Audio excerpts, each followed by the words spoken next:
Je m'appelle Maisie Wright, et je suis une sergente de 27 ans, dans les forces spéciales de l'armée américaine.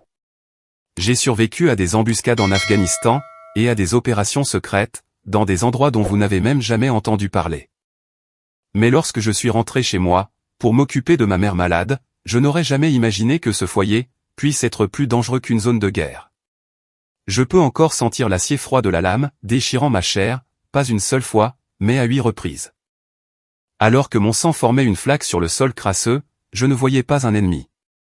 Je voyais le visage familier de mon demi-frère, Ethan. Ses yeux brillaient de haine, et j'entendais la voix de mon beau-père dans ma tête, ces mots prononcés à peine quelques heures plus tôt. Elle ne nous respecte pas, mon fils. Donne-lui une bonne leçon. Ils pensaient que ces 8 blessures me réduiraient au silence pour toujours. Mais ils ignoraient que chacun de leurs gestes avait été enregistré. Et ils avaient réveillé quelque chose de bien plus terrifiant qu'un soldat. Ils avaient réveillé une armée tout entière. Si vous avez déjà été trahi par votre propre famille, dites-moi d'où vous regardez cette vidéo. Cliquez sur le bouton j'aime et abonnez-vous, car ceci est l'histoire d'une quête, pour trouver sa véritable famille dans les endroits les plus inattendus, et d'une justice si puissante, qu'elle peut guérir n'importe quelle blessure. En sortant du taxi à Charleston, l'air épais et humide m'a frappé, comme une lourde couverture. Un sentiment familier, qui ne m'avait pas manqué.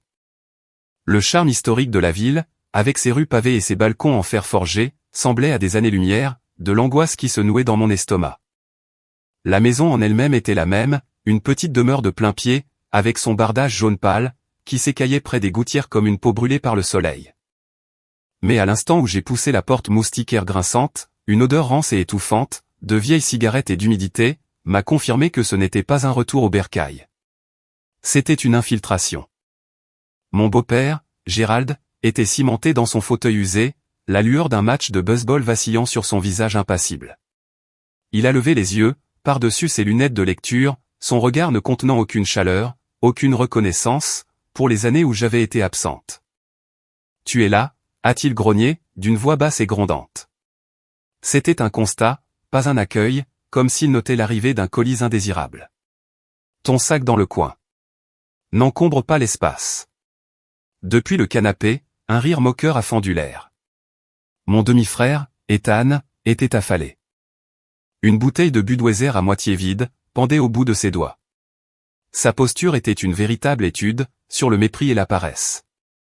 Eh bien, regardez ce que le chat nous a ramené, a-t-il ricané, ses yeux balayant mon pantalon d'uniforme, et mon simple t-shirt. Pour eux, mon service militaire n'était pas une source de fierté. C'était un costume bizarre, un jeu auquel je jouais. Reviens à la maison pour jouer aux soldats, Maisie. Ma mère, Martha, s'est alors précipitée hors de la cuisine, essuyant ses mains moites sur un tablier fleuri et délavé. Maisie, ma chérie, tu es à la maison. Elle a passé ses bras autour de moi, mais l'étreinte fut rapide, frénétique, ses os paraissant pointus sous mes mains. Son corps était tendu, et ses yeux ne cessaient de se tourner vers Gérald, dans une quête silencieuse et réflexe, pour obtenir son approbation. Elle a murmuré « Bienvenue à la maison ». Mais ces mots sonnaient creux, vidés de tout leur sens. Avec le regard froid et méprisant de Gérald dans mon dos, et le venin dans le sourire narquois d'Ethan, j'ai su, avec une certitude glaciale, que j'étais en territoire ennemi. Plus tard, la tension s'est enroulée autour de la table à manger, comme un 4e membre silencieux de la famille. La nourriture, que ma mère avait passé l'après-midi à préparer, reposait dans nos assiettes, tiède et peu appétissante. La purée de pommes de terre était grumeleuse, avec un goût de flocons instantané. Les haricots verts étaient trop cuits, d'un gris terne et triste. C'était un repas préparé par obligation, et non par amour. Gérald s'est raclé la gorge, le son étant sec et autoritaire, signalant le début de sa séance de dressage. Alors, qu'est-ce qu'ils t'ont appris, dans cette armée, a-t-il commencé. Il ne me regardait pas, mais fixait le mur derrière moi, comme si j'étais un fantôme, qu'il était forcé de reconnaître. Probablement juste à tirer avec des fusils, et à courir partout comme un homme. Dans cette maison, il y a des règles. Des bonnes manières. Il a poussé un saladier de purée vers moi. Le glissement agressif de la céramique sur le bois, fut comme un petit acte de violence. Mange. Ta mère a cuisiné tout l'après-midi. Ne sois pas irrespectueuse. Mon entraînement exigeait une alimentation riche en protéines, et pauvre en glucides, pour une préparation physique optimale. La simple idée de ce repas lourd et riche en féculents m'a retourné l'estomac. Je n'ai pas très faim. Merci, ai-je dit, ma voix étant soigneusement neutre, d'un calme étudié que j'utilisais sur le terrain. Ethan a lâché un rire amer et explosif. Trop bien pour la cuisine maison, maintenant. Je suppose que tu es habitué à cette nourriture de luxe du gouvernement. Il a pris une grosse bouchée baveuse, mâchant la bouche ouverte. Un étalage délibéré de vulgarité, destiné à provoquer. J'ai repensé aux rations de combat, que j'avais partagées avec mon unité, au milieu de nulle part. Cette nourriture simple et fonctionnelle, qui avait le goût d'un festin, grâce à la camaraderie qui m'entourait. Je ressentais plus l'esprit de famille, dans ces endroits poussiéreux et dangereux, que je ne le faisais ici, dans cette salle à manger au calme étouffant. Je me sentais comme une prisonnière, en plein interrogatoire. Chaque mot, chaque bouchée que je ne prenais pas, était examiné et utilisé comme une arme. Je n'étais ni leur fille, ni leur sœur. J'étais une entité étrangère, une présence indésirable, dont l'existence même devait être contrôlée. Le silence, entre leurs pics, était lourd des années de ressentiment non exprimé. J'ai gardé la tête baissée, fixant un éclat sur mon assiette, l'estomac noué par une douleur sourde et serrée. Ce n'était pas un repas. C'était une punition. Après le dîner, je me suis retiré dans mon ancienne chambre, désespéré de trouver un havre de paix, un espace juste pour respirer. Mais ce sanctuaire avait été violé. La pièce était à peine reconnaissable. Les vêtements sales d'Ethan s'empilaient sur le sol, dégageant une odeur aigre, et des canettes de bière vides jonchaient mon ancienne commode, comme des soldats tombés au combat. Une épaisse couche de poussière recouvrait le tout. Mon espace personnel avait été colonisé. En dégageant un peu d'espace pour mon sac de sport, j'ai remarqué que le tiroir de ma table de nuit était légèrement entrouvert. Je l'ai ouvert complètement. Mes vieux journaux intimes, quelques photos, tout avait été fouillé. Une petite photo encadrée de mon père biologique, la seule que je possédais, était posée face contre terre. Une fureur froide et silencieuse, différente de toute rage de combat que j'avais pu ressentir, est montée dans ma poitrine. C'était une violation, qui semblait plus profonde qu'un coup physique. Je suis retourné dans le salon, où la télévision crachait une sitcom bruyante et désagréable. Quelqu'un est entré dans ma chambre, ai-je dit, d'une voix dangereusement calme. Dans mes affaires. Gérald ne m'a même pas regardé. Je cherchais un tournevis, a-t-il dit, d'un ton plat, sans aucune excuse, le mensonge étant paresseux et insultant. C'est ma maison. Je peux aller dans n'importe quelle foutue pièce, si j'en ai envie. Tu as un problème avec ça? Je l'ai dévisagé, face à la possession absolue et inébranlable, qui résonnait dans sa voix. Il ne revendiquait pas seulement la maison. Il me revendiquait moi, mes souvenirs, mon droit à la vie privée. Mon entraînement me hurlait de désamorcer la situation, d'observer, de ne pas affronter une force supérieure, dans des conditions défavorables. Discuter ne servait à rien. Cela ne lui donnerait que la satisfaction d'une dispute. Je me suis retourné, et je suis retourné dans ma chambre, mais la porte fragile n'offrait aucune protection. Je n'ai pas dormi, cette nuit-là. Je suis resté assise dans le noir, écoutant leur dispute de ivrogne, à travers le mur. Les mots étaient flous, mais la colère, elle, était claire. Tout sentiment de sécurité s'était envolé. J'étais un soldat, formé pour les environnements hostiles. Pourtant, je ne m'étais jamais senti aussi totalement, et irrémédiablement, exposé. Le lendemain après-midi, j'ai trouvé ma mère sur la véranda arrière, fixant le jardin envahi par la végétation, où les mauvaises herbes étouffaient la vie de ces vieux rosiers. L'air était lourd, imprégné de l'odeur du jasmin, et du bourdonnement incessant des cigales. Elle paraissait si petite, si fragile, dans son fauteuil à bascule. J'ai tiré une autre chaise à côté d'elle, les pieds en plastique raclant contre le béton. « Comment te sens-tu aujourd'hui, maman » ai-je demandé doucement. Elle a fui mon regard, les yeux fixés sur un arbre mort, au loin. « Je vais bien, ma chérie. Ne t'inquiète pas. » Sa voix était faible, fragile comme une feuille morte, mais je l'avais vue. Alors qu'elle tendait la main pour attraper son verre de thé glacé, sa manche était remontée, juste assez pour le révéler. Une sombre et vilaine échymose s'étalait sur son poignet, avec la forme indubitable de traces de doigts. Mon sang n'a fait qu'un tour. Je l'ai montré du doigt, doucement. Et ça, qu'est-ce que c'est? Sa réaction fut immédiate, une panique viscérale. Elle a tiré sa manche vers le bas, tout son corps se raidissant. Je suis tombé, a-t-elle chuchoté frénétiquement, les mots se bousculant. J'ai juste trébuché. Mais s'il te plaît, ne pose plus de questions. Fais comme si tu n'avais rien vu, pour l'amour de Dieu. Elle a fini par me regarder, ses yeux suppliants avec une terreur, qui m'a brisé le cœur en 1000 morceaux. Ta présence ici, rend déjà Gérald nerveux. S'il te plaît, ne jette pas d'huile sur le feu. Sa supplication a été comme un coup de couteau, dans le ventre. Ce n'était pas une demande de silence, pour se protéger elle-même. C'était un ordre de soumission de ma part, pour l'apaiser, lui. Elle me demandait de devenir invisible, de nier ce que mes propres yeux voyaient, afin de maintenir une paix toxique et fragile. En plongeant dans ses yeux terrifiés, j'ai vu la vérité dévastatrice. Elle était la victime d'une guerre, à laquelle elle s'était rendue, il y a bien longtemps. Elle avait fait son choix, et ce faisant, m'avait laissé seul sur le champ de bataille. Je suis resté assise là, dans ce silence étouffant, bercé par le grincement rythmique de son fauteuil, comptant les secondes avant un désastre, que je pouvais sentir au plus profond de mes os. Cette haine profondément enracinée, cette cruauté silencieuse et asphyxiante. Où tout cela avait-il commencé? La question résonnait, dans l'obscurité oppressante de ma chambre. Un fantôme, hantant l'espace entre chaque battement de cœur. Où tout cela avait-il commencé? Mon esprit, un instrument entraîné pour analyser les menaces, et remonter à leurs origines, n'a pas eu à chercher bien loin. Il a survolé les années, atterrissant avec un bruit sourd et nauséabond, sur un jour bien précis.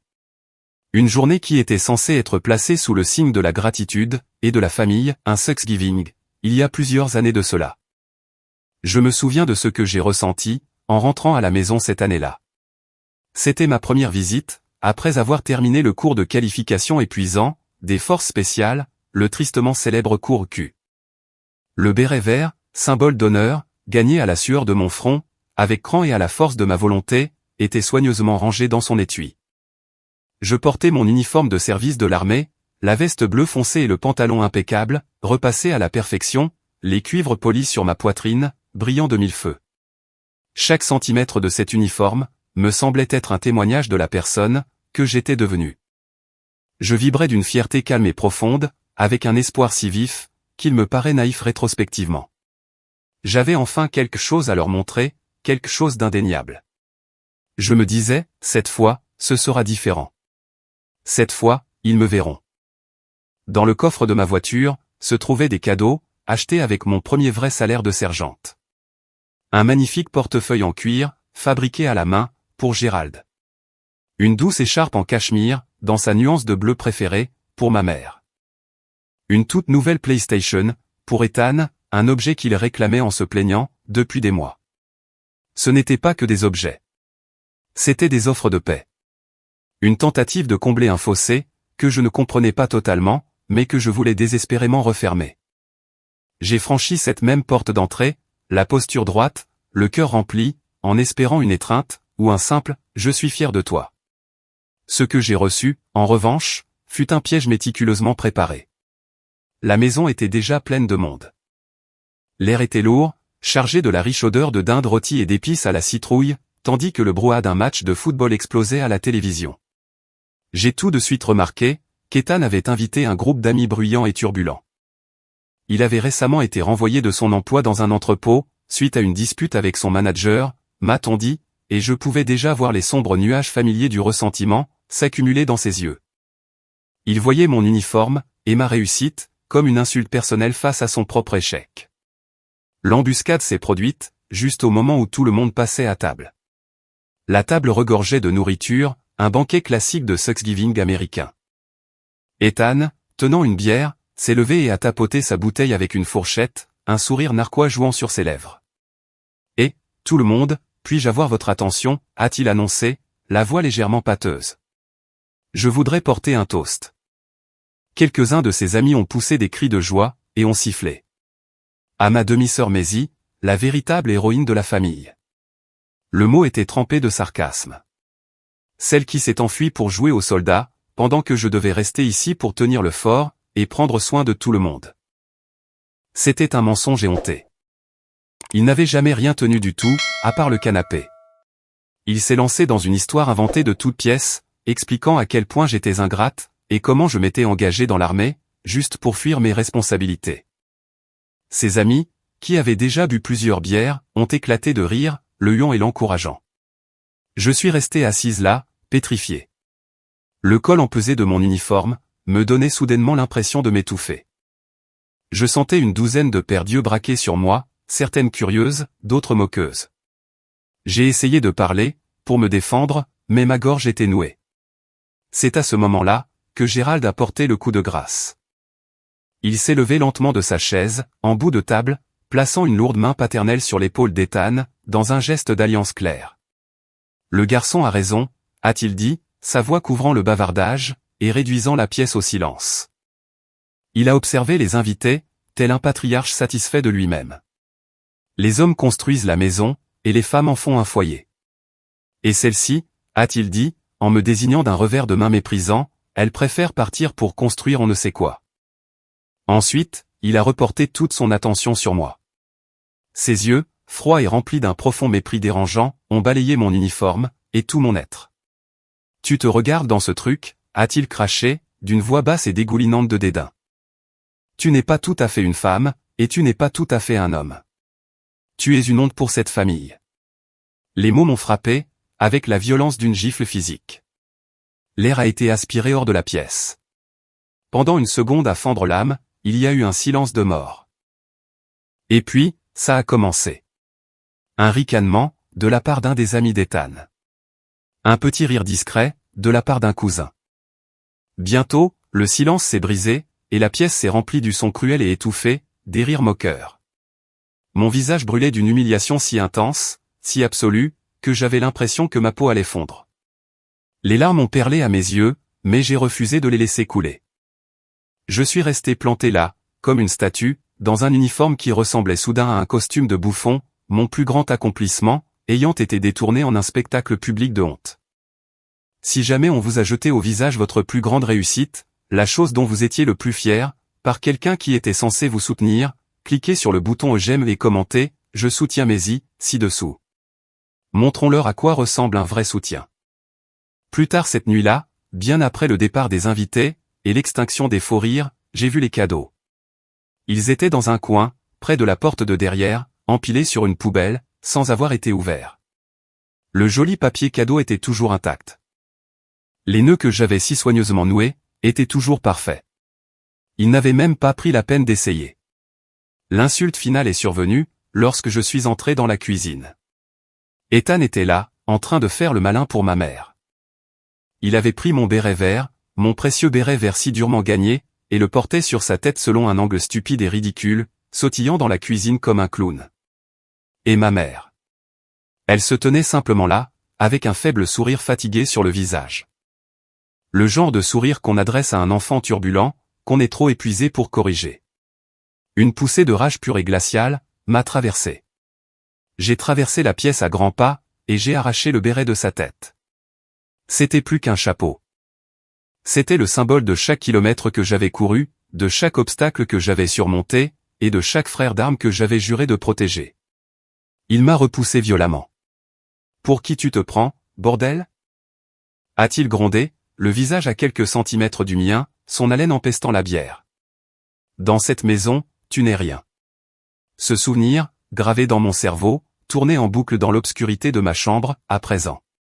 Il apportait la réponse à ma question. La haine n'était pas nouvelle. Elle avait toujours été là, telle une blessure purulente, nichée au plus profond des fondations de cette famille. Mon retour, ma présence même, ne l'avait pas provoquée. Cela leur avait juste donné une raison, de la laisser enfin saigner. Les murs de cette maison se refermaient sur moi. Chaque heure passée sous le regard inquisiteur de Gérald, et face à l'hostilité frémissante d'Ethan, était un nouvel assaut contre mes sens. L'air lui-même semblait se raréfier, vidé de son oxygène, remplacé par un mélange toxique de ressentiment et de contrôle. Je devais sortir d'ici. Ce n'était pas une envie. C'était une nécessité tactique. Mon entraînement m'avait appris à reconnaître une position intenable. Et cette maison, la maison de mon enfance, était devenu exactement cela. J'ai attrapé mes clés de voiture, sans avoir besoin d'autre excuse que de préserver ma propre santé mentale. J'ai conduit jusqu'au cœur historique de Charleston, laissant le quadrillage familier des rues me guider vers la mer. Je me suis garé et j'ai commencé à marcher, mes bottes produisant un son solide et rassurant, sur les pavés inégaux des vieilles rues. La ville était une véritable carte postale vivante, avec ses maisons aux couleurs pastel, dressées au coude à coude, leurs balcons ornés de fer forgé, drapés de cascades de bougainvilliers. J'ai pris une grande inspiration, attirant l'air salé et marin du port au plus profond de mes poumons, pour tenter d'évacuer l'atmosphère étouffante et viciée de la maison. Le cri des mouettes, et le klaxon lointain d'un navire, composaient une symphonie de liberté, un paysage sonore qui a commencé, lentement, à noyer l'écho de leurs paroles blessantes. Sur un coup de tête, je me suis arrêté dans une petite épicerie de quartier, et j'ai acheté un grand et glacé sucré, le gobelet en plastique suintant instantanément, dans la moiteur de l'après-midi. À la maison, Gérald avait décrété que c'était de l'eau sucrée mauvaise pour la santé.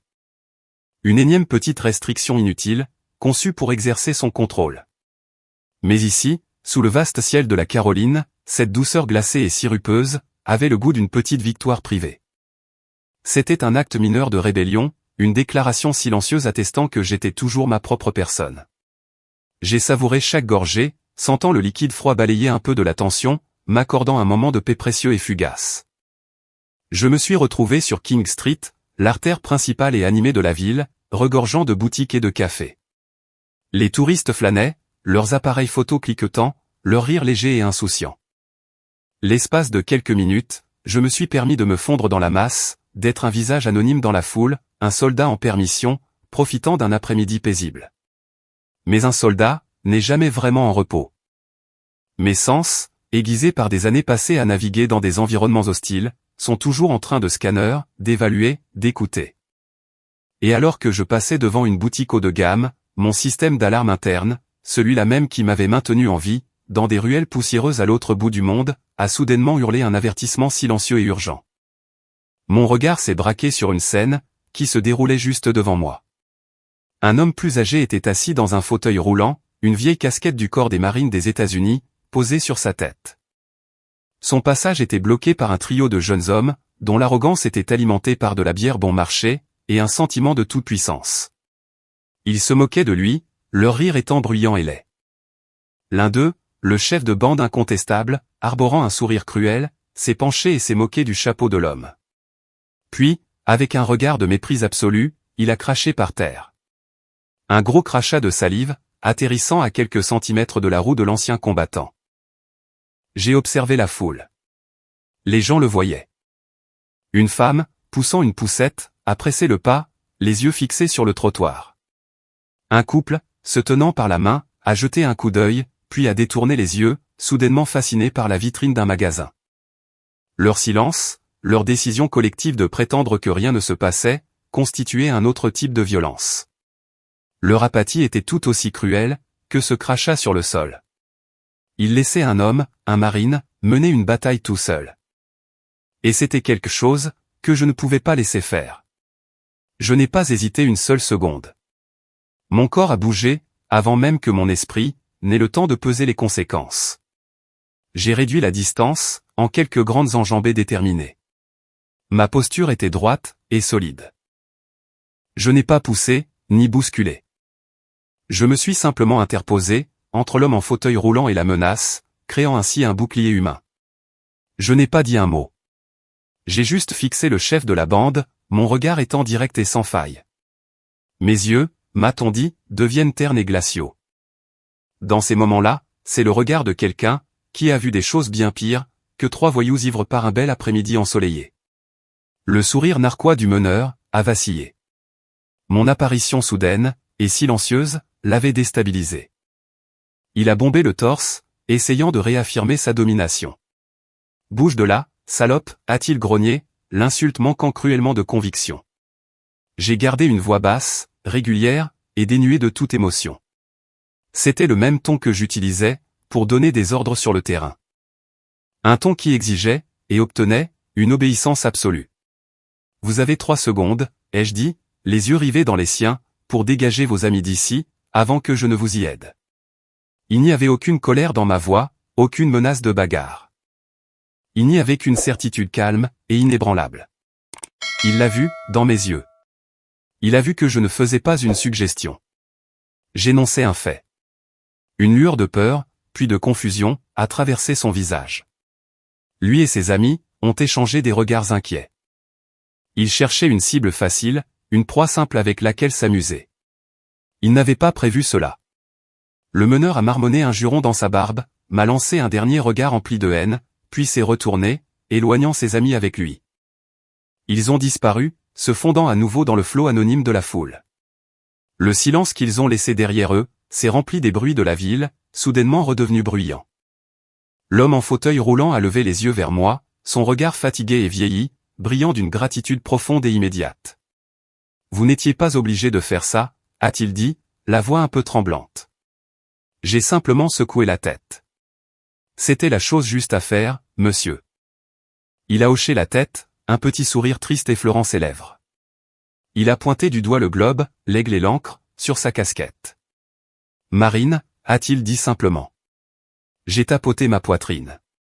Armée de terre, ai-je répondu. Force spéciale. Une compréhension tacite est passée entre nous. Un lien, forgé dans le service partagé, qui transcendait les divisions militaires, les générations, et les circonstances. Nous étions deux soldats, dans une rue paisible, reconnaissant une âme sœur. J'ai marché avec lui jusqu'à sa camionnette, qui était garée à proximité. Alors qu'il se préparait à utiliser la rampe, il a tendu la main et a pris la mienne, sa poigne étant étonnamment forte. « Merci, soldat », a-t-il dit, la voix chargée d'émotion. Il a baissé les yeux vers ses jambes, puis les a relevés vers moi, le regard féroce et fier.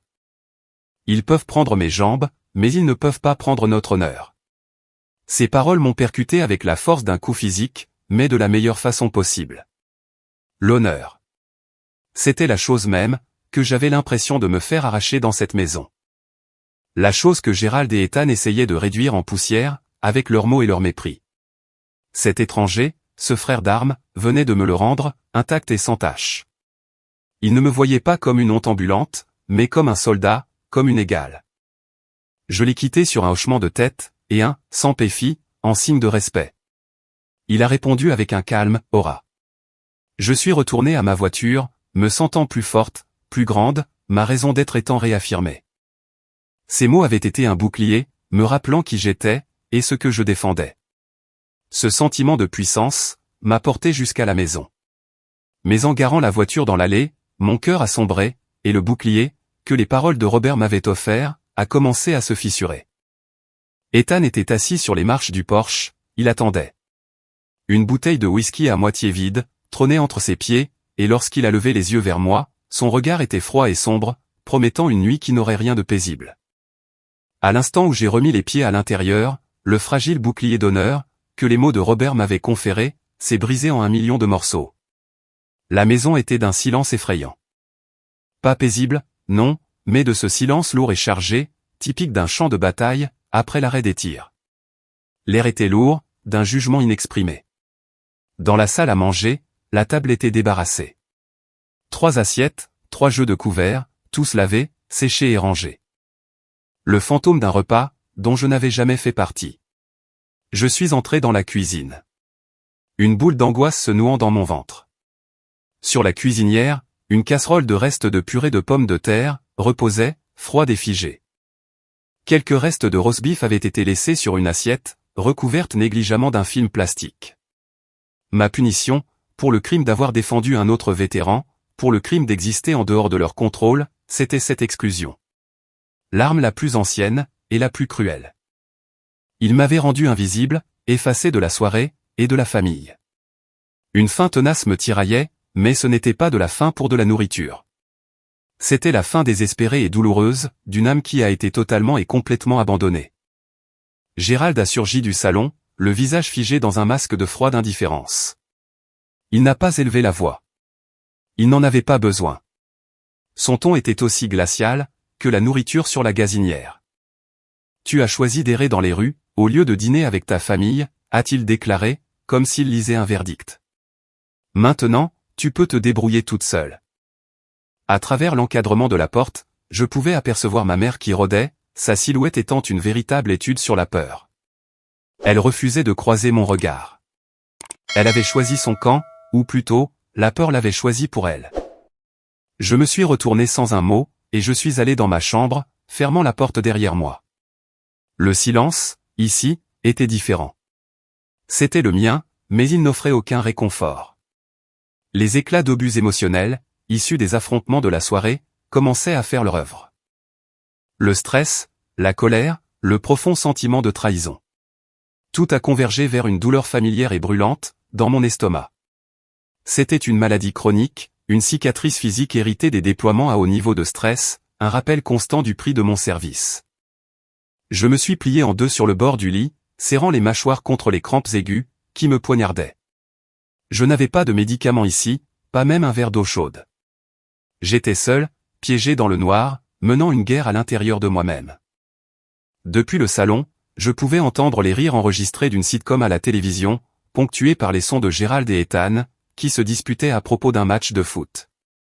Leur existence décontractée et insouciante, à seulement quelques mètres de là, était une forme de torture. Leur indifférence était plus douloureuse que n'importe quel coup physique.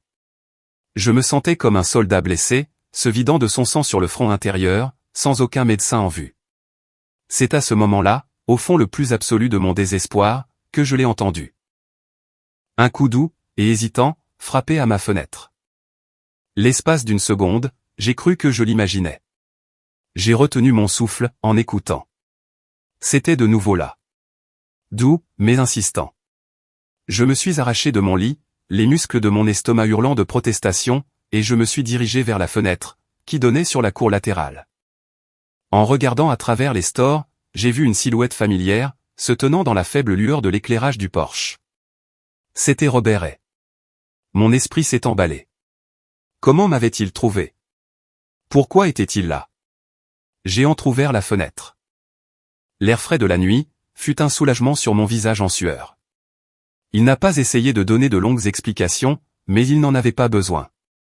Ses yeux, remplis d'une compréhension calme et profonde, disaient tout.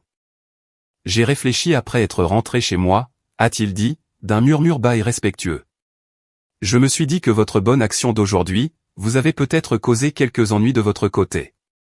Il n'était pas indiscret. Il ne demandait pas de détails. Il était juste un soldat, qui savait qu'aucune bonne action ne reste impunie, surtout dans une zone de guerre. Et il avait correctement identifié mon foyer, comme étant exactement cela. Entre ses mains, il tenait un grand thermos isotherme. Ma femme Sarah a préparé de la soupe au poulet, a-t-il expliqué. Un petit sourire bienveillant, effleurant ses lèvres. Elle dit qu'il n'y a rien, qu'un bon bol de soupe chaude au poulet, ne puisse réparer. Il me l'a tendu. Il n'a pas essayé d'entrer. Il n'a pas dépassé les limites. Il a simplement offert son cadeau, à travers la fenêtre ouverte, un geste de profond respect pour mon espace, pour ma vie privée. J'ai pris le lourd thermos, les doigts engourdis. Merci, ai-je réussi à murmurer, les mots me semblant insuffisants. Il a juste hoché légèrement la tête, un signe de reconnaissance silencieux, puis il a reculé dans l'obscurité, me quittant aussi discrètement qu'il était arrivé. J'ai fermé la fenêtre, et je me suis appuyé contre le mur, la chaleur du thermos se diffusant dans mes mains. J'ai dévissé le couvercle, et un nuage de vapeur parfumée s'en est échappé, emplissant la pièce froide et stérile du riche arôme réconfortant, de poulet, de légumes et d'herbes aromatiques. Ça sentait la tension. Ça sentait le foyer, un vrai foyer. Je ne me suis pas embêté avec un bol. Je me suis assise par terre, dans le noir, le thermos calé sur mes genoux, et j'ai bu la soupe directement au couvercle. C'était chaud, riche et nourrissant. Et à chaque gorgée, j'ai senti le nœud serré et furieux de mon estomac commencer à se desserrer. Et puis, les larmes sont venues. Elles ont glissé le long de mes joues, chaudes et silencieuses, tombant dans la soupe. Ce n'étaient pas des larmes d'apitoiement sur moi-même, ou de douleur. C'étaient des larmes de gratitude écrasantes, bouleversantes, des larmes de soulagement. Pour la première fois depuis mon retour, j'ai ressenti de la chaleur. Elle s'est propagée de mon estomac, à travers tout mon corps. Une chaleur douce, qui n'avait rien à voir avec la soupe, et tout à voir avec le geste qui se cachait derrière. Un homme que j'avais sauvé quelques heures auparavant, m'avait témoigné plus de compassion, et plus de simple décence humaine, que ma propre famille en plusieurs années. Ce bol de soupe n'était pas seulement de la nourriture. C'était un médicament. C'était la preuve que je n'étais pas invisible. Quelqu'un m'avait vu. Et dans cette pièce sombre et solitaire, cette petite lueur de reconnaissance a suffi à raviver un espoir que je croyais éteint pour de bon. Dans les jours qui ont suivi l'incident avec Robert, un calme étrange et dérangeant s'est abattu sur la maison. C'était le genre de silence que je connaissais sur le terrain. Ce silence lugubre, qui s'abat sur une vallée, juste avant une embuscade. Gérald et Ethan me traitaient avec un nouveau type d'arme. Une indifférence totale et absolue. Ils ne me parlaient pas, ne me regardaient pas. Ils bougeaient simplement autour de moi, comme si j'étais un meuble dont ils s'étaient lassés. Et j'ai découvert, à ma grande surprise, que leur silence était un soulagement. C'était bien plus supportable que le barrage constant d'insultes et de mépris. Cette trêve fragile m'a permis de me concentrer sur ma mère. Nous sommes tombés dans une douce routine. L'après-midi, je lui lisais de vieux romans, ses yeux se fermant au gré du rythme de ma voix. Nous faisions de longues promenades traînantes, dans la petite cour arrière, son bras enlacé au mien, ses pas chancelants mais déterminés. Dans ces brefs moments inondés de soleil, entouré par le parfum de ces rosiers, je pouvais presque me faire des illusions. Je pouvais presque croire que nous étions une famille normale, et que le monstre sous notre toit s'était endormi. Une partie insensée et désespérée de moi s'est mise à espérer. Peut-être qu'ils ont réalisé jusqu'où ils sont allés. Peut-être que les choses peuvent changer. Mais un bon soldat ne fait jamais confiance au silence. Un bon soldat sait que l'ennemi le plus dangereux est celui qu'on ne peut pas voir. La tempête n'était pas passée. Elle accumulait simplement de la force. L'orage a éclaté un mardi après-midi, et il est arrivé sous la forme d'une convocation. Gérald m'a appelé dans le salon, son visage composé dans une expression de gravité théâtrale. C'était un piètre acteur. J'ai vu cette performance calculée pour ce qu'elle était, le prélude à une attaque. « Assieds-toi, Maisie », a-t-il dit, en montrant le fauteuil en face de lui. Je suis resté debout. Il a soupiré, comme s'il était accablé par un grand poids. Il s'agit d'Ethan. Il s'est lancé dans une histoire soigneusement répétée, expliquant apparemment qu'une petite entreprise d'aménagement paysager, qu'Ethan avait essayé de monter un an plus tôt, avant de l'abandonner au bout de 2 semaines, avait laissé de sérieuses dettes derrière elle. Ethan, fidèle à lui-même, avait ignoré les lettres et les appels. Désormais, les personnes à qui il devait de l'argent avaient perdu patience. Ce ne sont pas des gens fréquentables, Maisie, a dit Gérald, en se penchant en avant, la voix s'abaissant pour prendre le ton d'une confidence de conspirateur. S'ils ne paient pas, ils vont venir le chercher. Tu sais comment ce genre de choses se passe. Ensuite, il a donné un chiffre. C'était un montant astronomique, un chiffre si énorme, qu'il a raréfié l'air dans mes poumons. J'ai fait un calcul rapide et froid. Le montant qu'il venait de nommer représentait près de la moitié de toutes mes économies. Cet argent, que j'avais minutieusement accumulé, mission après mission. La prime de combat, que j'avais gagnée dans les déserts d'Afghanistan, et dans les jungles de Dieu sait où.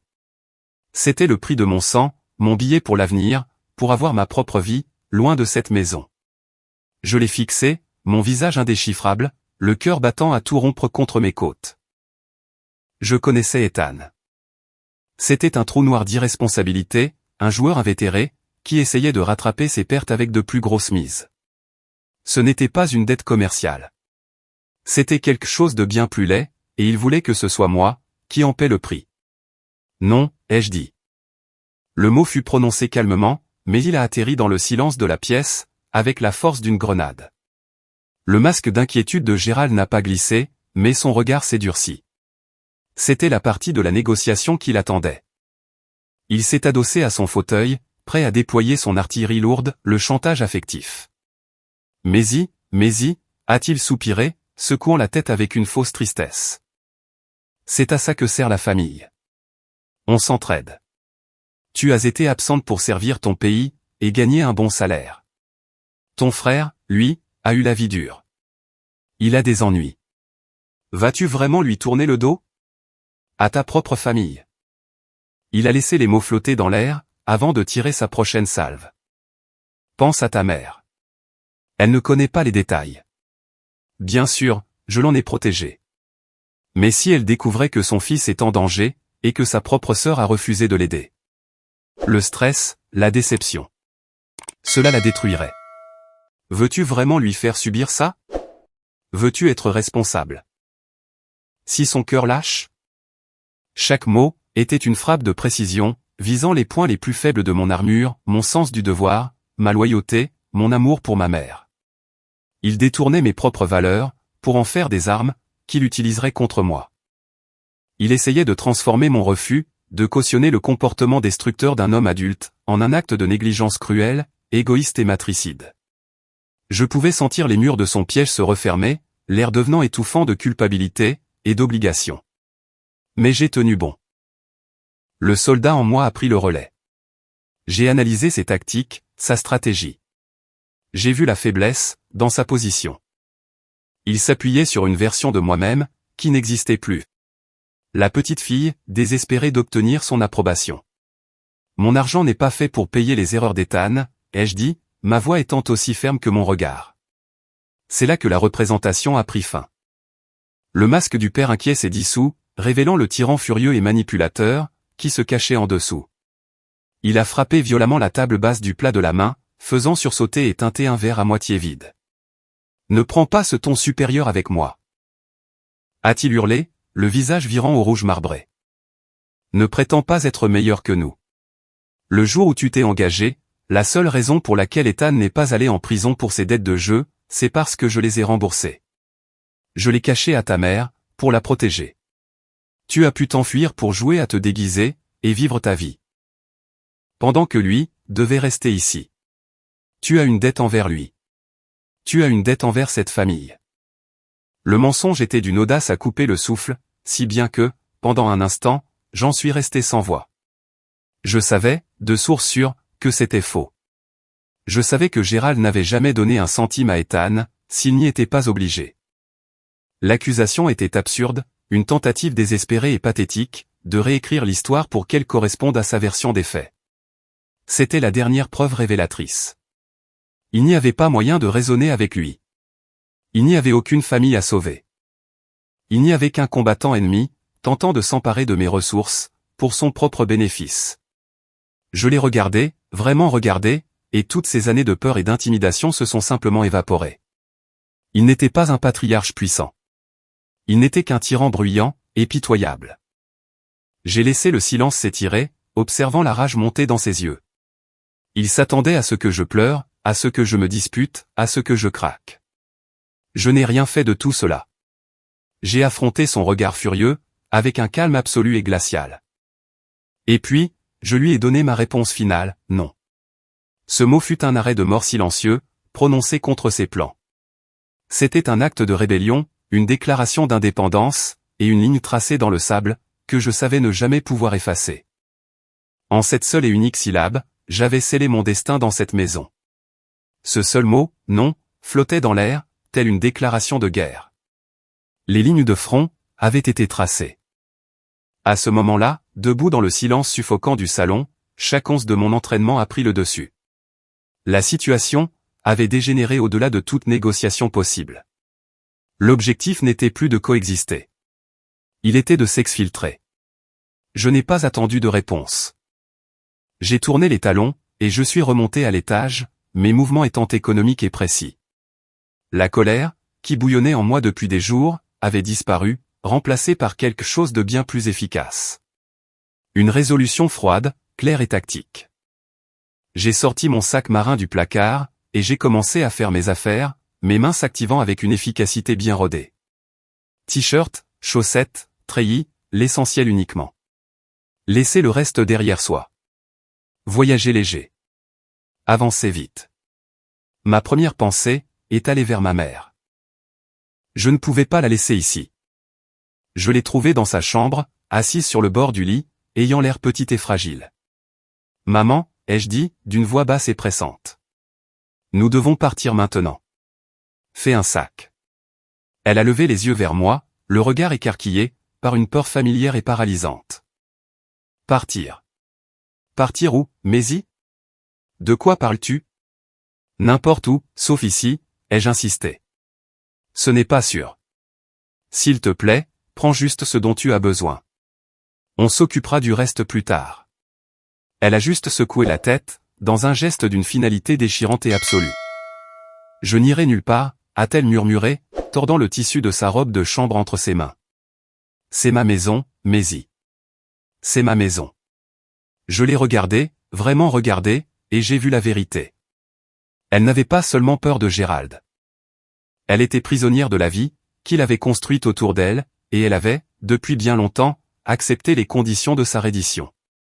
Essayer de sauver quelqu'un, qui ne veut pas l'être, est une mission pour les fous. J'ai su, alors, que je ne pouvais sauver que moi-même. D'accord, maman, ai-je dit doucement, les mots ayant le goût de la cendre dans ma bouche. Je t'aime. J'ai reculé hors de la pièce, fermant la porte sur ma dernière tentative de sauvetage. De retour dans ma chambre, j'ai sorti mon téléphone, mes doigts volant sur l'écran. J'ai envoyé un SMS, au seul allié que j'avais dans cette ville, Robert Ray.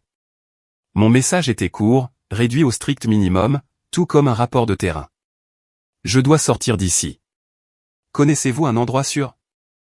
Alors que je fermais mon sac, forçant pour y faire entrer mon dernier équipement, leurs voix sont remontées du salon, s'infiltrant à travers le bois bon marché de la porte de ma chambre. Je me suis figé. Mon entraînement m'avait appris à recueillir des renseignements à la moindre occasion. Je me suis glissé jusqu'à la porte, le souffle retenu dans ma poitrine, et j'y ai collé mon oreille. C'était Ethan en premier. Sa voix, un grognement bas et guttural, empestait le whisky et la rage. Elle a dit non. Tu peux y croire? Cette salope a vraiment dit non. Pour qui se prend elle, bordel? Puis est venue la réponse de Gérald. Sa voix n'était pas forte, comme celle d'Ethan. C'était pire. Elle était calme, mesurée, et teintée d'un venin de serpent, qui a fait dresser les poils de mes bras. Elle ne nous considère plus comme sa famille, mon fils, a-t-il dit. Les mots étaient lisses et délibérés. Elle nous prend de haut. Je n'étais plus une fille, dans cette maison. J'étais l'ennemi. J'étais un agent de renseignement, écoutant les plans de l'ennemi, avant une attaque imminente. Mon cœur s'est mis à tambouriner contre mes côtes, un rythme de batterie frénétique, pour ma survie. La voix d'Ethan s'est fait de nouveau entendre, brute, chargée d'années de jalousie, et de ressentiments purulents. Depuis qu'elle a mis ce maudit uniforme, elle se croit meilleure que nous. Elle est là dehors, à protéger un putain d'étranger dans la rue, mais elle refuse d'aider son propre frère. Il y eut une pause, un silence lourd et glacial, qui a semblé s'étirer pendant une éternité.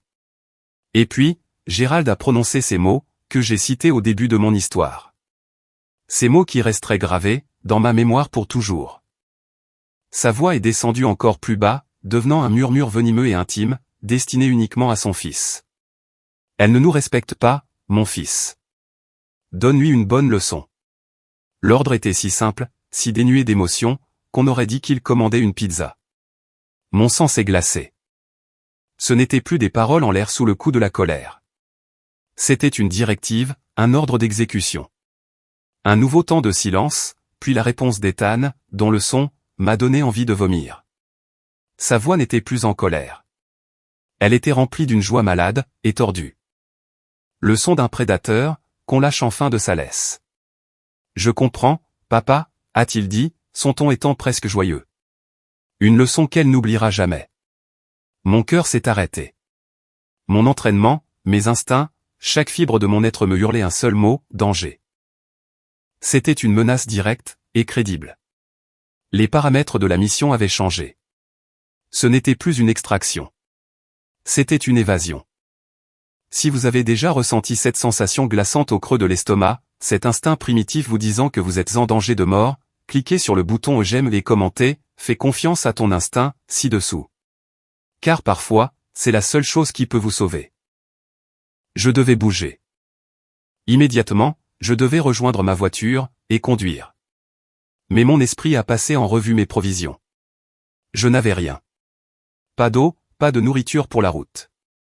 L'épicerie ouverte 24h24 la plus proche, se trouvait à quelques pâtés de maison. Un arrêt rapide, juste pour prendre l'essentiel, et ensuite, je serais parti.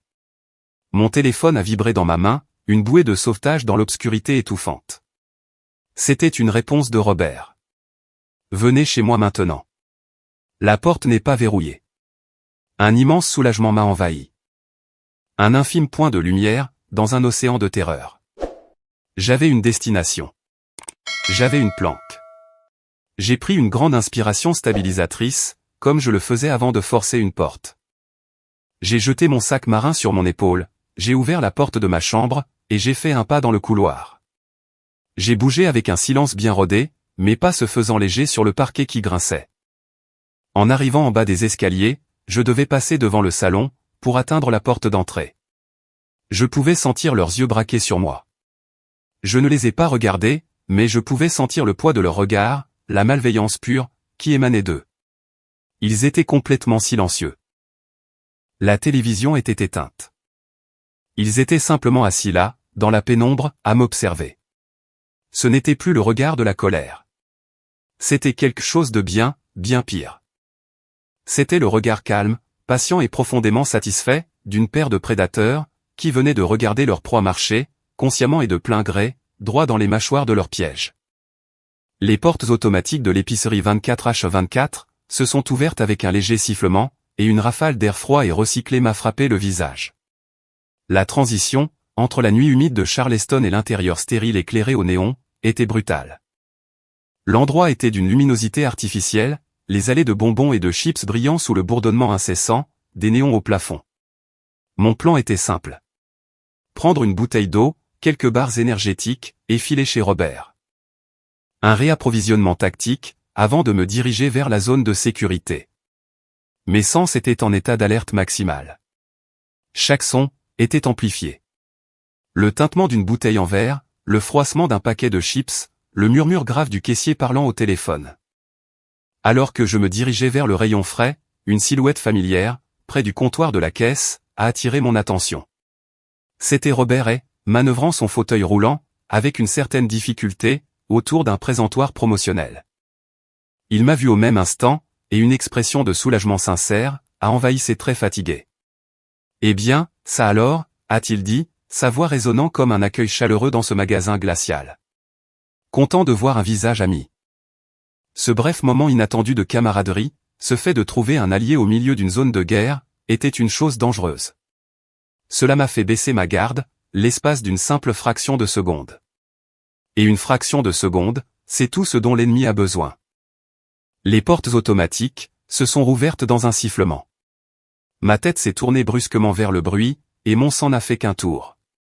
Ethan a fait irruption en titubant, ses mouvements rendus maladroits par l'alcool. À ses côtés se trouvaient deux de ses amis crasseux, le genre de type qui gravite autour des ratés, en espérant profiter d'un peu de drame.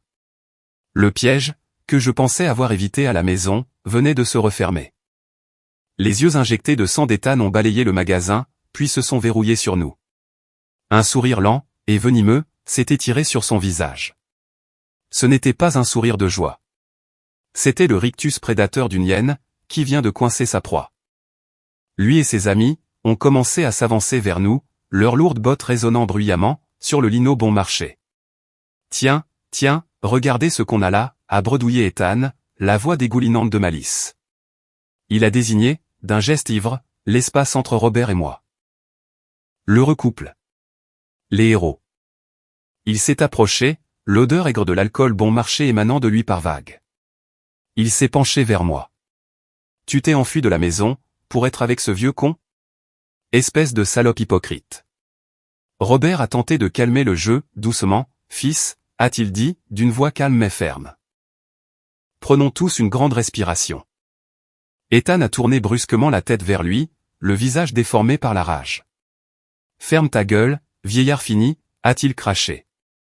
Il s'est retourné vers moi, m'enfonçant violemment le doigt dans la poitrine, en plein sur le sternum. « Tu as choisi ton camp. Maintenant, tu vas avoir ce que tu mérites. » Tous mes instincts me hurlaient de neutraliser la menace. Mon entraînement m'offrait une douzaine de façons de le mettre au tapis en moins de 5 secondes. Mais je n'étais pas dans une zone de guerre. J'étais dans une épicerie à Charleston, en Caroline du Sud. Et c'était mon demi-frère. Alors, j'ai fait la seule chose que mon entraînement n'avait pas prévue. J'ai hésité. J'ai reculé d'un pas, bougeant instinctivement, pour me placer plus complètement entre Ethan et Robert. Je savais que les mots étaient inutiles, à présent. La leçon était sur le point de commencer.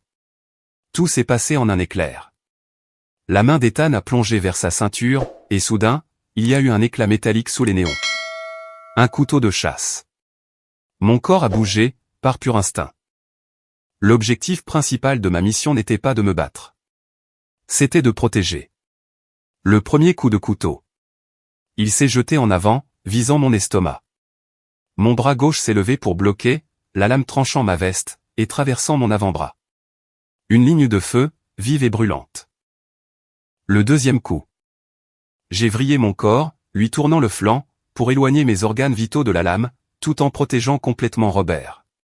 Le couteau s'est enfoncé dans mon flanc, juste au-dessus de la hanche. Une douleur profonde, et nauséabonde, qui m'a coupé le souffle. Les deux amis d'Ethan, enhardis, se sont jetés dans la mêlée. L'un d'eux a balancé un coup de poing maladroit, qui a heurté ma mâchoire, projetant ma tête en arrière. Le magasin a semblé basculer sur son axe. Dans ce moment de désorientation, Ethan a frappé de nouveau. Le troisième et le quatrième coup de couteau. Deux poussées rapides et brutales, dans mon dos et dans mon épaule. Je sentais davantage les impacts que les coupures, comme si l'on me frappait avec un poing rempli de pierres tranchantes. J'entendais Robert hurler, sa voix se brisant de panique et d'horreur. Le magasin, qui était rempli de petits bruits quelques instants auparavant, a plongé dans un silence de mort, presque assourdissant. Tout ce que je pouvais entendre, c'était ma propre respiration saccadée, et le bruit sourd des corps qui s'entrechoquaient. J'ai vu les autres clients, figés dans les allées, leurs visages étant de pâles masques de choc. Quelques téléphones se sont levés, de petits rectangles sombres, capturant la scène. « Appelez le 911 » ai-je crié, ma voix étant éraillée. Le cinquième, le sixième, et le septième coup de couteau. Il était dans une véritable frénésie, à présent. Un animal sauvage, poignardant tout ce qu'il pouvait atteindre. J'ai senti la lame déchirer ma cuisse, mon autre bras, le haut de ma poitrine. Il y avait du sang partout. Il était chaud et gluant, trempant mes vêtements, et rendant le sol glissant sous mes bottes. Mon champ de vision a commencé à rétrécir. Les lumières vives du magasin devenaient floues sur les bords. Mais je ne suis pas tombé. Je me suis préparé à l'impact, les pieds ancrés au sol, mon corps servant de bouclier vivant. Je ne le laisserai pas atteindre l'homme derrière moi. Le huitième et dernier coup de couteau. Il a mis tout son poids dans ce coup-là. La lame a plongé profondément dans mon abdomen. Ce n'était pas une douleur aiguë, cette fois. C'était une déchirure profonde et catastrophique. Une agonie brûlante et aveuglante, qui a semblé anéantir tout le reste. La force a quitté mes jambes. La vue du sang, de tout ce sang, a finalement semblé percer le brouillard d'ivresse d'Ethan. Ses yeux s'écarquillèrent de panique. Il a regardé le couteau dans sa main, comme s'il le voyait pour la première fois. Lui et ses amis ont reculé à la hâte, se sont retournés, et ont pris la fuite par la porte, laissant un silence assourdissant dans leur sillage. Mes genoux ont flanché. Le monde a basculé, pour de bon, cette fois. Je me suis effondré sur le sol, le froid du lino produisant un choc contre ma peau. Robert était là instantanément, ses mains appuyant sur mes blessures, tentant désespérément d'endiguer l'hémorragie. « Reste avec moi, soldat. Reste avec moi », suppliait sa voix, qui semblait lointaine et déformée, comme si elle venait du bout d'un long tunnel. Ne baisse pas les bras. J'ai essayé de me concentrer sur son visage, mais ce n'était qu'un flou. Mon corps semblait étrangement léger, détaché. De très loin, je pouvais entendre la faible sirène hurlante, qui se rapprochait. Elle devenait plus forte, puis plus faible, apparaissant et disparaissant. Les néons au-dessus de moi se sont assombris, se réduisant à de minuscules points lumineux, face à de vastes ténèbres envahissantes. Les ténèbres, puis des fragments de lumière et de son, devenant nets puis flous, comme une radio mal réglée. Je flottais dans un espace gris et froid, détaché de mon propre corps. Il y avait des bips, une pulsation arythmique et insistante, qui était ma seule encre dans le vide. Des voix, perçantes et urgentes, ont transpercé le brouillard. On perd trop de sang, la tension chute, le cœur lâche, dégagé. Une violente secousse électrique m'a traversé, cambrant mon dos hors d'une surface que je ne pouvais pas sentir. Pendant un seul moment de lucidité, le brouillard gris s'est dissipé, et je les ai vus. Les visages de mes frères d'armes tombés au combat, ceux qui n'étaient jamais rentrés chez eux. Ils se tenaient dans la brume, pas tristes, attendant simplement, leurs expressions étant sereines. Ils m'attendaient. J'ai ressenti un sentiment de paix, une volonté de rejoindre leur rang. Mais une autre voix a percé, féroce et désespérée, me tirant du précipice. C'était la voix de Robert, résonnant depuis le sol froid de l'épicerie. « Reste avec moi, soldat. » Le bip rythmique de la machine, qui s'était transformé en une tonalité continue et plate, a soudainement vacillé, pour reprendre sa pulsation régulière, une fois de plus. J'avais survécu, mais ma guerre était loin d'être terminée. La fois suivante où je me suis réveillé, le monde était douloureusement réel. L'odeur acre et stérile d'antiseptique a envahi mes narines. Un enchevêtrement de tubes serpentait dans mes bras, et le souffle rythmique et régulier d'un respirateur artificiel était le seul son dans cette pièce silencieuse. Soins intensifs. J'avais passé assez de temps dans les hôpitaux de campagne pour le reconnaître.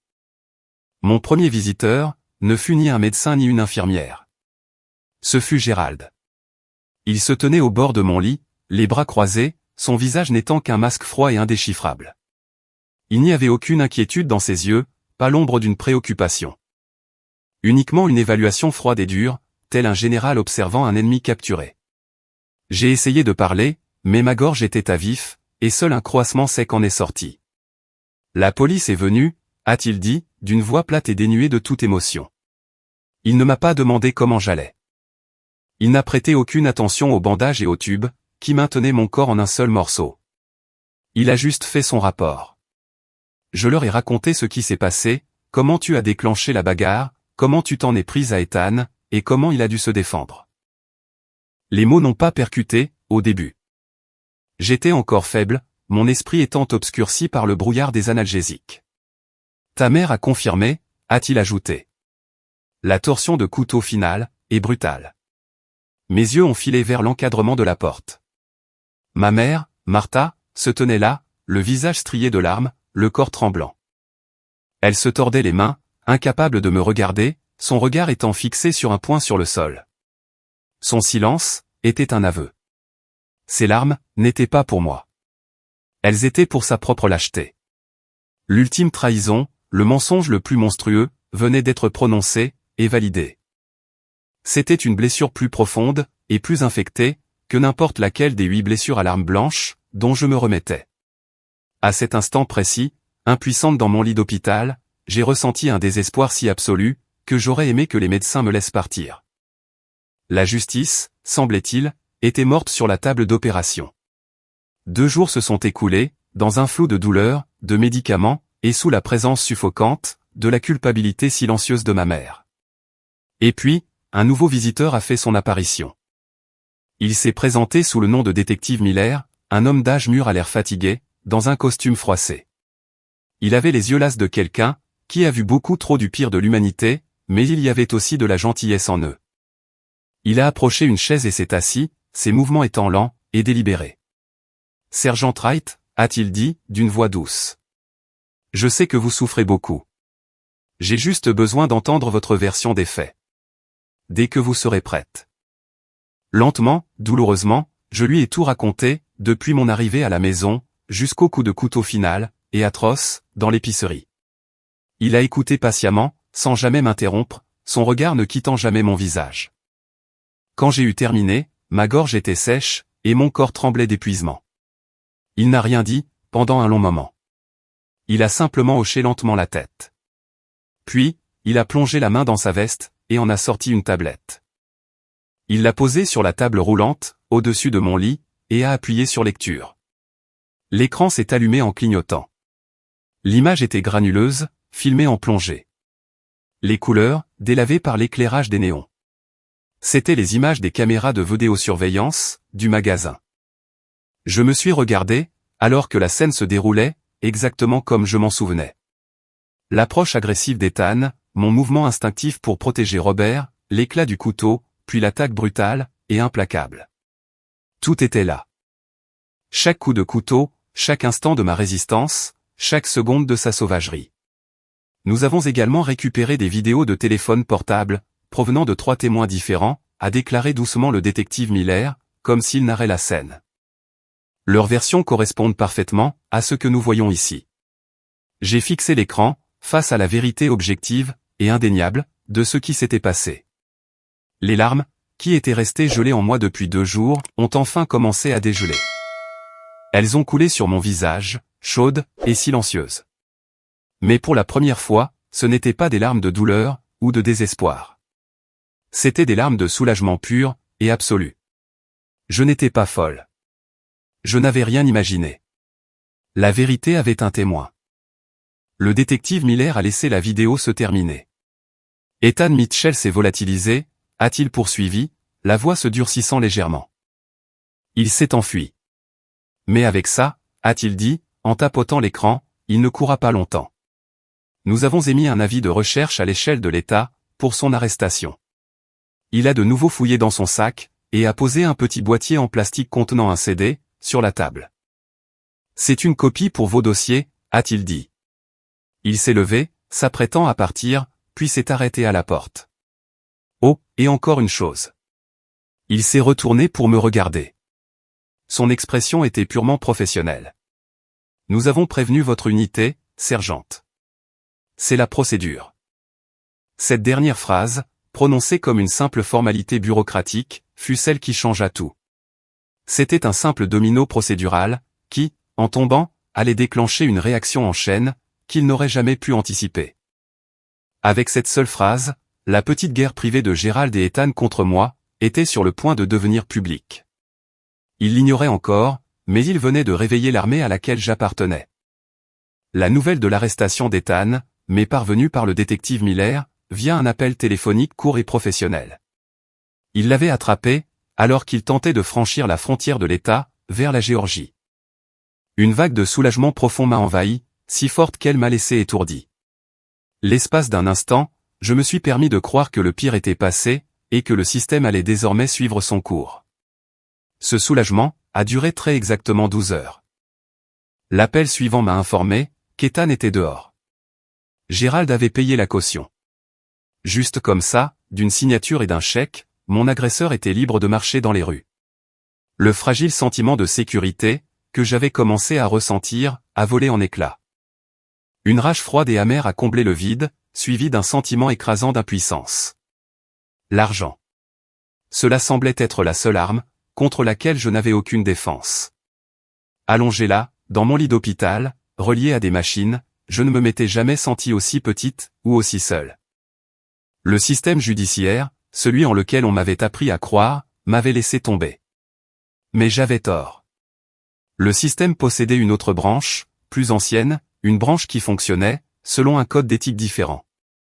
Le lendemain matin, toute l'atmosphère de mon étage à l'hôpital a changé. Tout a commencé lorsque 2 soldats, dans des uniformes de service de l'armée immaculée, sont apparus devant ma porte. Ils ne sont pas entrés. Ils ont simplement pris position, de chaque côté de l'encadrement de la porte, se tenant au repos de manière détendue, mais martiale. Ils constituaient une présence silencieuse et redoutable, qui incitait infirmières et médecins à modifier leur trajectoire, leur voix s'abaissant pour devenir des murmures respectueux. Je n'étais plus, simplement, une patiente. J'étais sous bonne garde. Quelques minutes plus tard, un homme grand, solidement bâti, avec une posture raide comme un piquet, et une aura de commandement indéniable, est entré dans ma chambre.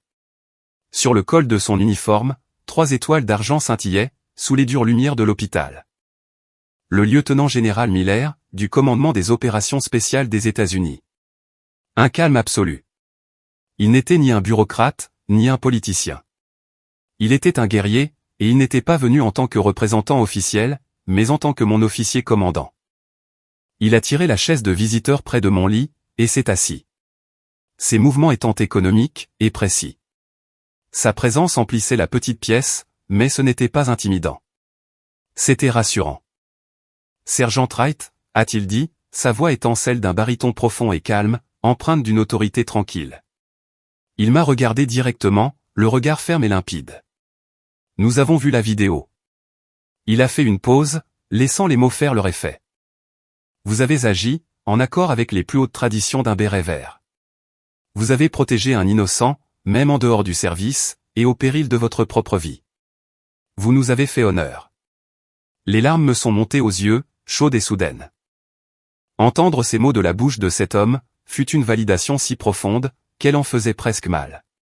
C'était la reconnaissance que j'avais tant espérée de la part de ma propre famille, une reconnaissance qu'ils avaient transformée en blague. Le général Miller a poursuivi, sa voix se durcissant presque imperceptiblement. Une attaque contre l'un de nos soldats est une attaque contre nous tous. La famille de votre beau-père a peut-être de l'argent, sergente, mais nous avons autre chose. Nous avons l'honneur. Il s'est légèrement penché en avant, son regard s'intensifiant. À partir de ce moment précis, vous n'êtes plus seul dans ce combat. L'armée des États-Unis se tient à vos côtés. Avant de partir, il a glissé la main dans sa poche et a posé une lourde pièce ornée sur ma table de chevet. C'était ça, Challenge Coin, l'insigne du SOCOM en relief, sur le métal bruni. Dans notre monde, recevoir la pièce d'un commandant est un signe de profond respect. Le symbole tangible, que vous faites partie de la tribu, partie d'une famille, liée non par le sang, mais par un serment et un sacrifice partagé. Je l'ai ramassé. Son poids, froid et solide, offrait un vrai réconfort dans ma paume. C'était une promesse. C'était un bouclier. La visite du général fut un tremblement de terre silencieux, et les répliques se sont propagées, à une vitesse fulgurante. La nouvelle de ce qui était arrivé, à un béret vert sur le sol américain, aux mains de sa propre famille, suivie de la visite d'un général 3 étoiles, a parcouru les communautés de militaires et de vétérans, comme une traînée de poudre. L'histoire n'était plus celle d'une simple dispute familiale. Il s'agissait d'honneur. Quelques jours plus tard, j'ai été assez forte, pour m'asseoir dans le fauteuil près de la fenêtre. L'infirmière venait de partir, lorsque j'ai remarqué un rassemblement, sur la pelouse de l'hôpital en contrebas. Au début, ce n'était que quelques personnes. Puis, quelques-unes de plus. En moins d'une heure, ils étaient au moins une cinquantaine. C'étaient des vétérans. J'ai vu les vestes en cuir des marines, les coupe-vents de la Navy, les vestes de treillis de l'armée de terre, et le bleu de l'armée de l'air. Robert était là, au premier rang et au centre, dans son fauteuil roulant, sa casquette du corps des marines, posée fièrement sur ses genoux. Il ne manifestait pas. Il ne tenait pas de pancarte, et ne criait pas de slogan. Il se tenait simplement debout, formant une formation silencieuse, disciplinée, et inébranlable. Une armée d'honneur, montant une garde silencieuse, pour l'un des leurs. Ils sont restés là pendant des heures, témoignage silencieux et puissant, d'un code que Gérald et Ethan ne pourraient jamais comprendre. On ne laisse jamais ses blessés derrière soi. Les journalistes ont commencé à arriver, gardant caméra et micro, à une distance respectueuse. L'histoire était officiellement révélée au grand jour. Elle est passée aux informations locales, puis sur les blogs nationaux. Le géant silencieux, de la communauté militaire américaine, venait d'être réveillé. Gérald et Ethan avaient voulu me donner une leçon, me remettre à ma place, et me rappeler que je n'étais rien. Mais dans leur cruauté arrogante et mesquine, ils avaient oublié un détail crucial.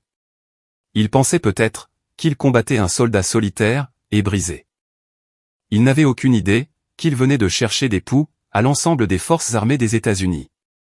Le jour du verdict, la salle d'audience était pleine à craquer, une mer silencieuse, étendue, de forces opposées. D'un côté, le mien, le public formait un mur solide d'uniformes de cérémonie et de visages fiers et stoïques.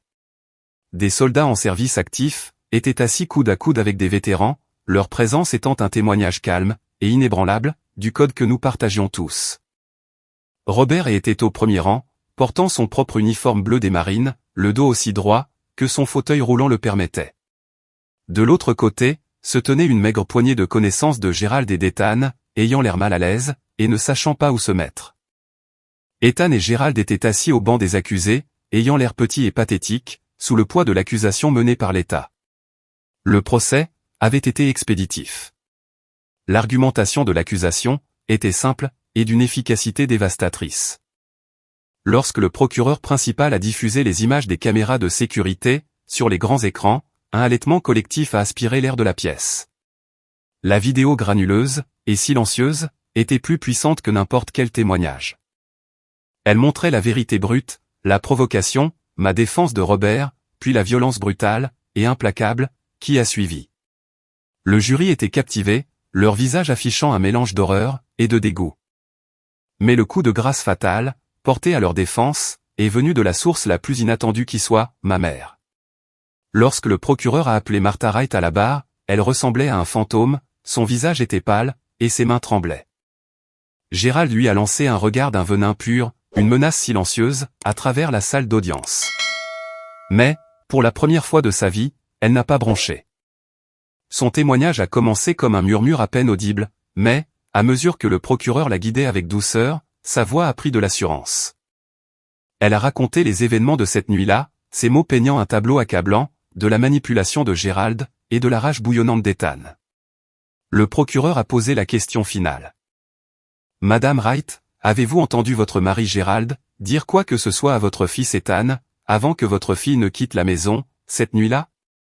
Ma mère a pris une profonde inspiration, et tremblante. Elle a regardé au-delà de Gérald, au-delà d'Ethan, et, pour la première fois depuis des années, elle m'a regardé directement. Ses yeux étaient remplis, d'un univers entier de douleur, et de regret. Oui, a-t-elle dit, la voix se brisant, alors qu'un sanglot s'échappait. Il lui a dit, de lui donner une bonne leçon. Les mots sont restés suspendus dans l'air, un aveu de culpabilité, qui scellait leur sort. Elle s'est effondrée complètement, son corps secoué, par les sanglots incontrôlables d'une femme, qui avait enfin choisi la vérité, plutôt que la peur. Le jury a délibéré, pendant moins d'une heure. La présidente du jury, une femme au visage sévère, et aux yeux fatigués, a remis le verdict à l'huissier. La salle était si silencieuse, que je pouvais entendre mon propre cœur battre à mes oreilles. La présidente s'est raclé la gorge, et a lu le verdict. Pour Ethan Mitchell, sur le chef d'accusation de tentative de meurtre, coupable. Pour Gérald, sur les chefs d'accusation de complot, et d'incitation à la violence, coupable. Une vague de soulagement, si puissante qu'elle a failli me faire plier les genoux, m'a submergé. Le son du marteau du juge, frappant le bois, fut le son le plus doux, que j'ai jamais entendu. C'était le son de la fin. C'était le son, de la justice. Avant qu'il ne soit condamné, on m'a donné l'opportunité de lire ma déclaration, de l'impact sur la victime. Je me suis avancé vers le pupitre, mes pas étant fermes, mon regard fixe. Je ne les ai pas regardés. Je n'ai pas gaspillé un seul regard, sur les deux hommes qui avaient essayé de me détruire. À la place, j'ai regardé Robert et j'ai regardé les soldats et les vétérans, qui avaient rempli la salle d'audience pour moi, chaque jour. J'ai regardé ma véritable famille. Le serment que prête un soldat, est de soutenir, et de défendre, ai-je commencé, ma voix étant claire et forte, portant jusqu'au moindre recoin de la salle. Ce serment n'a pas de date de péremption. Il ne s'applique pas uniquement, sur un champ de bataille étranger. Il s'applique dans une épicerie. Il s'applique dans une rue tranquille, en ville. Il s'applique dans votre propre maison. J'ai finalement laissé mes yeux glisser vers eux. Non pas avec haine, mais avec une pitié froide, et définitive. Vous avez essayé de prendre ma vie, ai-je dit. Vous avez échoué. Vous avez essayé de prendre mon honneur. Vous avez échoué. La seule chose que vous ayez jamais réussi à me prendre, c'est mon silence. Alors que les huissiers les emmenaient menotter, Ethan pour purger une peine de 15 ans, Gérald pour en purger 5. Je n'ai pas ressenti de triomphe. J'ai juste ressenti un sentiment de paix profond, et sans limite. La guerre était, enfin, terminée. Ma convalescence, à la fois physique et psychologique, fut la mission la plus difficile, que j'ai jamais entreprise. Mais cette fois, je n'étais pas seul. L'armée a fourni les meilleurs thérapeutes, des spécialistes qui comprenaient l'intersection unique, entre les traumatismes de combat, et les traumatismes personnels. Robert est devenu mon ami le plus proche, mon confident. Nous nous retrouvions pour prendre un café, nous assistions ensemble aux réunions de soutien pour vétérans, et nous parlions pendant des heures. Deux vieux soldats, guérissant de guerres différentes. C'est lors d'une de mes séances de thérapie, que j'ai eu une révélation. Je parlais de la colère, de ce sentiment d'être en guerre dans ma propre maison, lorsqu'un souvenir a refait surface. Ma grand-mère, une femme profondément religieuse, avait l'habitude de me lire la Bible. Un verset bien précis m'est venu à l'esprit, clair comme le jour. Heureux ceux qui procurent la paix, car ils seront appelés fils de Dieu. Et à cet instant, j'ai compris mes actions, dans cette épicerie, dans ce tribunal, et dans ma propre vie. Il ne s'agissait pas de faire la guerre. Il s'agissait de faire la paix. On ne crée pas la paix, en restant passif. On l'a créé en tenant tête à la violence, en protégeant les innocents, en stoppant le chaos. Cette prise de conscience a apaisé quelque chose au plus profond de mon âme. Cela m'a donné une nouvelle mission. 1 an plus tard, les cicatrices physiques étaient toujours là. Une vague carte argentée de la violence de cette nuit-là, mais les blessures internes avaient commencé à cicatriser. Je savais que je ne pourrais pas retourner sur le champ de bataille. Mon combat était ici, désormais. Robert et moi avons mis en commun nos ressources, notre sens partagé du devoir, et nous avons lancé une organisation à but non lucratif. Nous l'avons appelée le projet Bouclier. Notre mission est de fournir un soutien gratuit, une aide juridique, et des cours d'autodéfense aux victimes de violences domestiques, avec une attention particulière portée aux défis uniques rencontrés au sein des familles de militaires. Mon histoire possède un post-scriptum, écrit non pas par moi, mais par la ville de Charleston. Sur le mur du bâtiment, situé à côté de cette épicerie, un artiste local a peint une fresque. C'est une image frappante et puissante, représentant une femme soldat en uniforme, debout les bras écartés, protégeant de l'ombre un homme plus âgé en fauteuil roulant. C'est devenu un point de repère, un symbole d'espoir et de défiance. Parfois, je passe devant en voiture, et je la regarde. J'y vois la femme que j'étais, et la femme que je suis devenue. Mon histoire, celle qui a commencé avec tant de douleur et de trahison, est terminée. Mais mon héritage, notre héritage, ne fait que commencer. Merci d'avoir écouté mon histoire. Partager tout cela n'a pas été facile, mais c'était nécessaire. Ma bataille s'est achevée dans un tribunal, et a trouvé sa raison d'être, dans le projet Bouclier. Mais je sais que beaucoup d'entre vous mènent peut-être leur propre bataille silencieuse, tous les jours. Cette chaîne est un espace pour des histoires comme la mienne. Des histoires de survie, de résilience, et de recherche de la force de se relever, quand on a été mis à terre. Si vous croyez au pouvoir de ces histoires, et que vous souhaitez faire partie d'une communauté qui vous comprend, s'il vous plaît, aimez cette vidéo et abonnez-vous. N'oubliez pas, votre voix est votre arme, et votre honneur est votre bouclier. Ne laissez jamais personne vous les arracher.